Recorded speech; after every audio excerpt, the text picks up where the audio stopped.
Hello there, amazing viewers and subscribers, and welcome to a new Doctor Who topic video for today.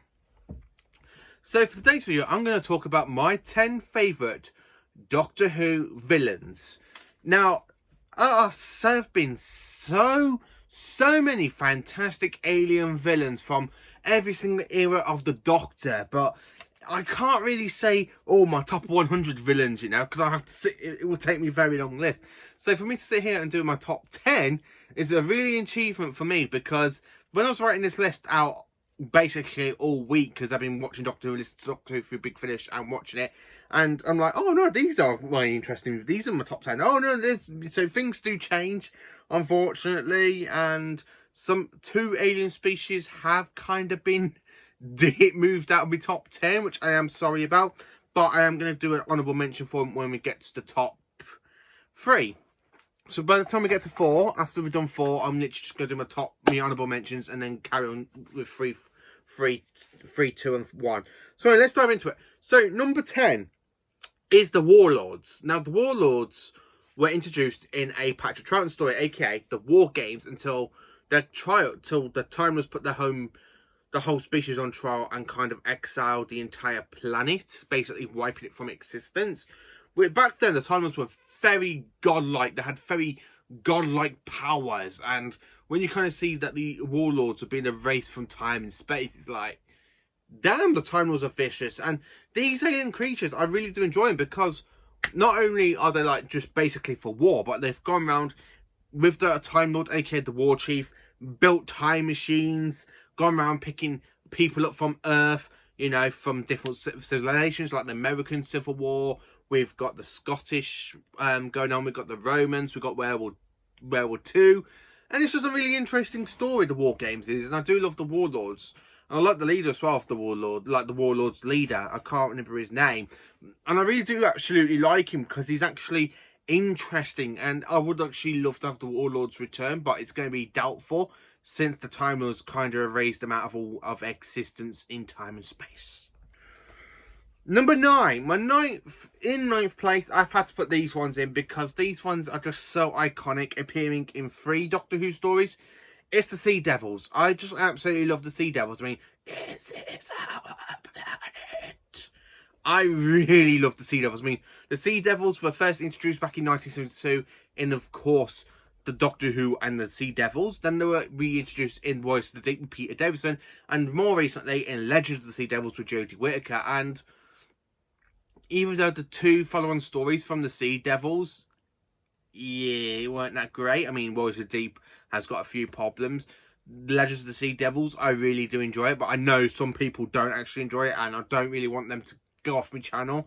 So even though if I say, oh, I like Legends of the Sea Devils, I think it's a whopping 8 out of 10, something like that, and I don't really want to lose few subscribers because of that, because I know my friend Thomas Stevens don't like Legend of the Sea Devils, and I don't really want him to kind of unsubscribe to me. But the Sea Devils, for me, I just love them.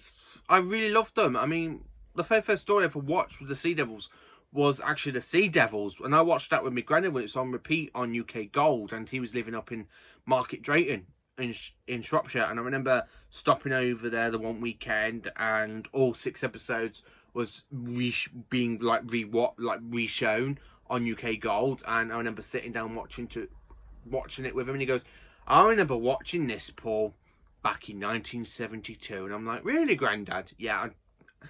At this point, this is like the early, before 2010s, before UK Gold turned into more of a comedy kind of channel, where back then UK TV Gold was just showing everything, like off the BBC. So they had all Doctor Who stuff and everything, like re-showing Doctor Who. They were re-showing Last of the Summer Wine and stuff. And I really loved the fact that I was stopping over that weekend, because I actually watched Doctor Who the Sea Devils with my granddad, and that was the first time I watched the story. And you can never take good memories away like that, can you? Number 8. In 8th place, this one is probably going to get me on likes, probably. It's Sil from Ventures and Varos, and of course Mind Warp from season 22 and 23, which is now we got on Blu-ray behind me. I absolutely love Sil. I think he's an interesting character, and I would love him to come back. I mean, the little alien slugger going, with the laugh and stuff. And I really love Sil because he's like a businessman, but when things don't go his own way, he has a tantrum. And the way he goes, liar!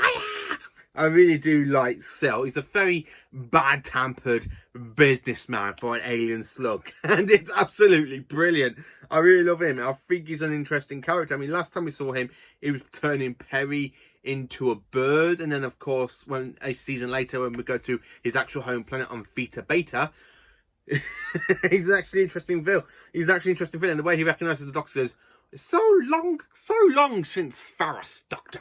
I really love Sil. He's an absolutely iconic character for me, and I love the way he does his laugh. Goes, he's absolutely one of the best Colin Baker villains out there, and I would be so glad if we come back at some point. I really love Sil.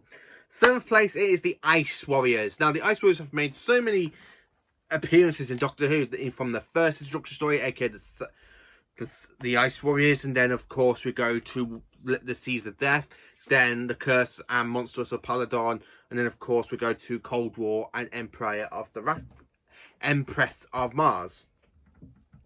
I really love the Ice Warriors because these ones are very great creatures, and the very first time we actually see them out of the whole armour was in Cold War with General Skaldak with the 11th Doctor. And I love the way the Doctor goes, I'm a Time Lord, Skaldak, and I know one of two things about Sonic the First himself, and I will blow this sub up.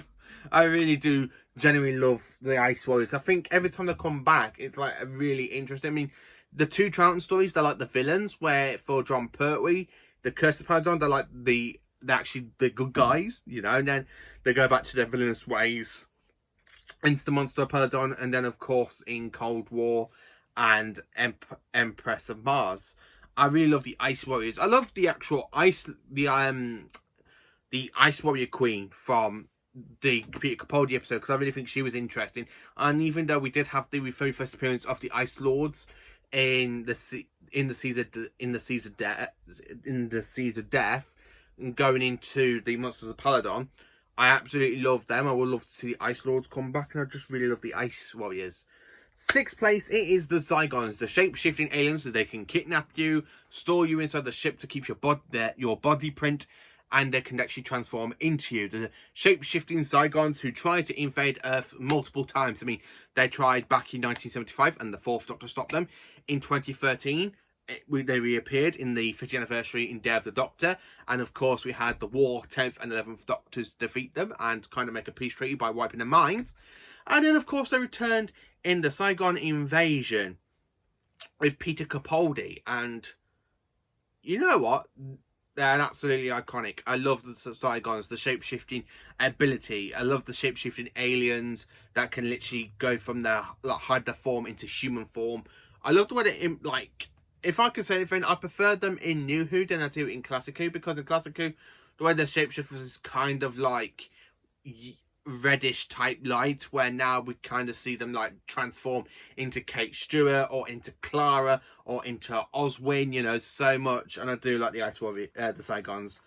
In 5th place, now this one's probably going to surprise some people, it's the Weeping Angels. I love the Weeping Angels. I think these are very iconic. I mean, don't blink. Don't even blink. Blink and you're dead. The Weeping Angels have appeared since the 10th Doctor's era, and I do love Blink, even though it's a Tennant story. I do like Blink.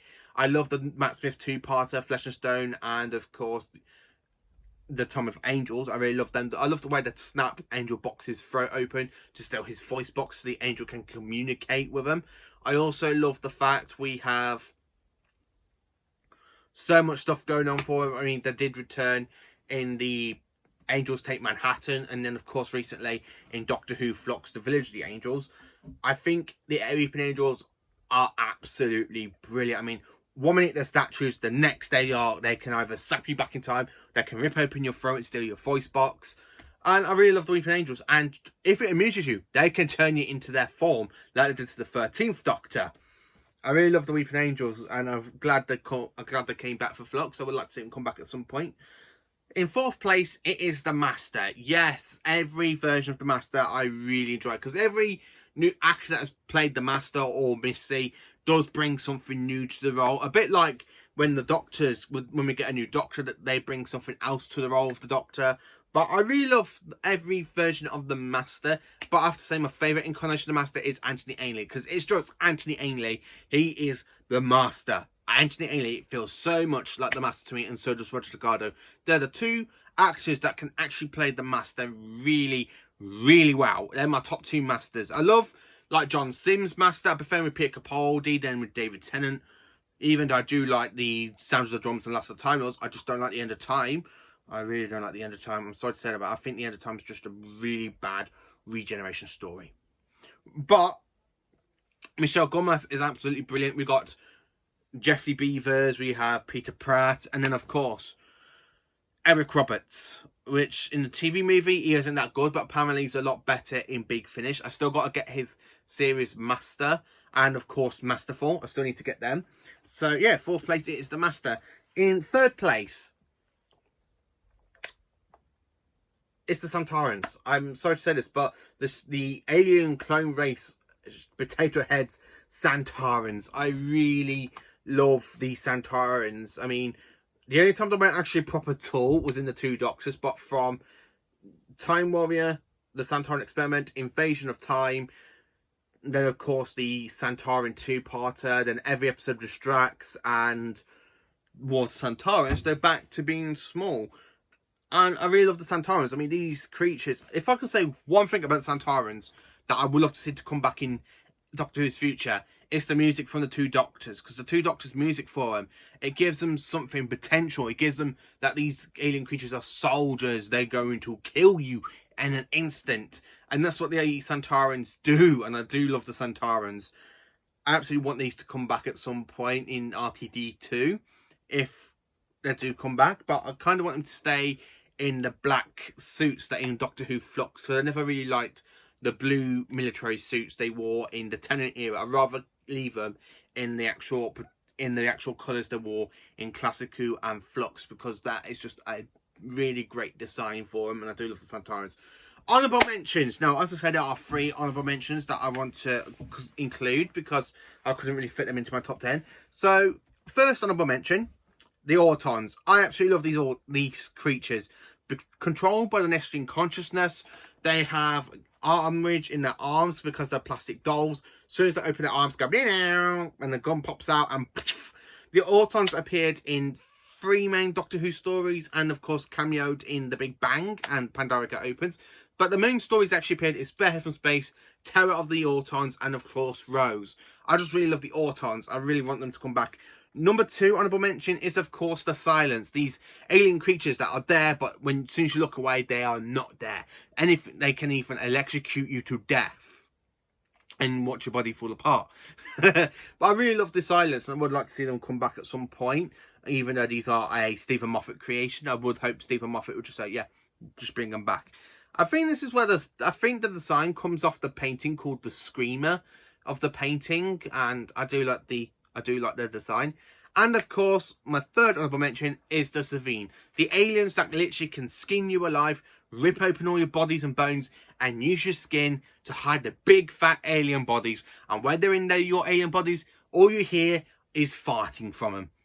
I really love the Savine, because I love the way they have like the sips in their forehead, and they let you go like me with this light, and then you kind of have them like lifting the head off, the human head off, and then you've got this great big alien going. I really love the Savine. I do want them to come back. I really do. So that's my 3 honourable mentions. So let's get into 2 and 1. So in 2nd place, it is the Cybermen, and I don't care what you have to say about the Cybermen. Yes, they are overused quite a lot in modern Doctor Who, where in Classic Who they're treated a lot better.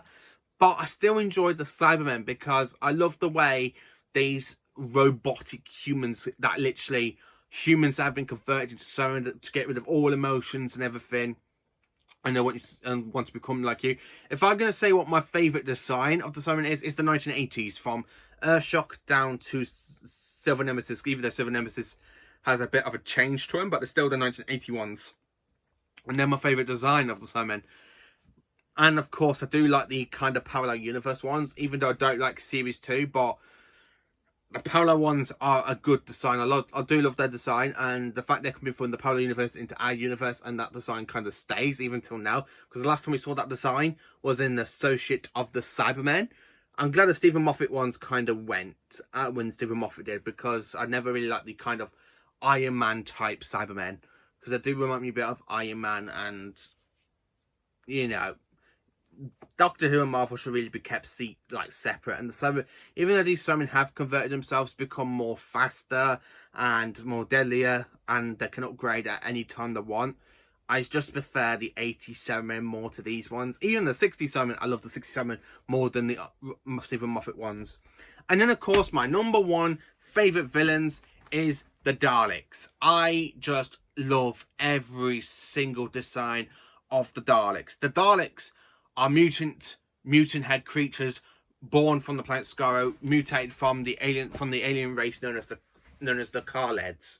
I really love them. I don't care whatever the design is. If it's the 60s design, 70s design, 80s design, the 2000s design, or the Dalek Paladin Daleks, or the Reconnaissance Daleks. They're just Daleks. Or even the Suicide Death, the SAS Daleks that we see in Revelation of the Daleks. I absolutely love all designs of the Daleks. These are my favourite Doctor Who villains. I love them in Big Finish. I love them on TV. I even love reading them in Target book or just Doctor Who books in general. I mean, I'm literally reading a David Tennant book known as Prisoner of the Daleks, and I'm really enjoying reading that one because I'm going to be doing a review on that one, so I don't want to give too much away. I am currently reading that book, Prisoner of the Daleks.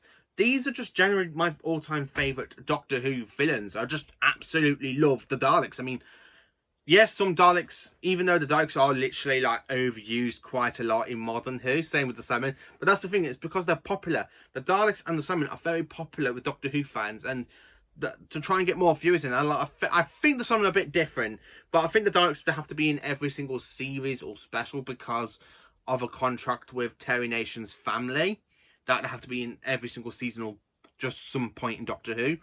But I really love the Daleks. I mean, the horrible mutant creatures that will exterminate you on the spot, because if you watch classic Doctor Who, they are cunning, they are deadly. Even if you watched Dalek in Series 1, and you can see how much deadly one Dalek is. Even in Resolution, you can just see how much deadly one Dalek can be, and it is truly they are truly epic. They're fantastic. I do love every single story. I mean, if I'm going to say what the weakest Dalek story is, it's got to be Destiny of the Daleks. I just don't really... Destiny of the Daleks I still rewatch quite a lot because it's the Dalek story. If you put a Doctor Who story with Tom Baker or Daleks, or even Tom Baker and Daleks, like in Destiny of the Daleks, I'll still watch it because it's the Dalek. It's my favourite Doctor and my favourite villains. I even got them on Big Finish with the 4th Doctor and Leela encountering the Daleks. And I know Romana Warren encounters the Daleks in Big Finish, so that is on the list. Don't worry about that. I am going to listen to Mary Tamm's performance as Romana Warren before she passed away. And she does encounter the Daleks in Big Finish. But I'm really looking forward to that. So this is my 10 favourite Doctor Who villains. So as you can tell, let's go back through it for you. So number 10, we've got the Warlords. Number 9, the Sea Devils. Number 8 is Syl, my absolute favourite villain from the 80s. Number 7, we've got the Ice Warriors. Number 6, the Saigons. Number 5, the Weeping Angels. Number 4, the Master. Number 3, Santarans. Number 2, Cybermen. And of course, number 1, the Daleks. That just has to be at number 1. So thank you for watching the video. Please do like, subscribe, and share. And enjoy for more awesome Doctor Who content. Enjoy.